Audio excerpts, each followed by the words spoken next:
इदानीं वयं गुरुकुलदिनचर्या इति विषये पश्यामः। चतुर्वादनतः पञ्चवादनपर्यन्तं गङ्गास्नानं, गङ्गानदीजागृतया गङ्गास्नानं, सूर्यवन्दनं च कुर्वन्ति। 5तः 7वादनपर्यन्तं गायत्रीमन्त्रजपं, योगासनं, प्रातः अल्पाहारं च कुर्वन्ति।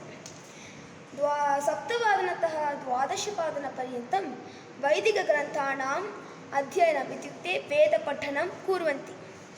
अनन्तरं 12वादनतः 4वादनपर्यन्तं भिक्षां यच्छन्ति, तत् स्वीकृत्य पाकं कृत्वा भोजनं खादन्ति। खादनात् भुक्त्वा उपनिषदस्य पारायणं तादृशं कृत्वा सन्ध्यारतिः भवति। सन्ध्यारतिः एतत् द्वौ अपि 4तः 6वादनपर्यन्तं भवति। अनन्तरम् 8वादनात् परं रात्रिभोजनं भविष्यति। रात्रिभोजनात् परं तद् 8वादनतः अस्माकं तद् आश्रमस्य परितः अन्ते कानिचन वस्तूनि स्वच्छता करणीयं खलु, तदपि इदानीं कुर्वन्ति। गोः भवति, आश्रमे गोः चालनं भवति, तद् बहिः भवति खलु, अतः तद् वयम् अन्ते स्थापयित्वा रक्षणं भविष्यति।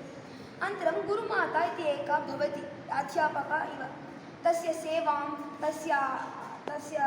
च कृत्वा अस्माकं प्रकोष्ठं सर्वं स्वच्छतां कृत्वा निद्रां। धन्यवादः।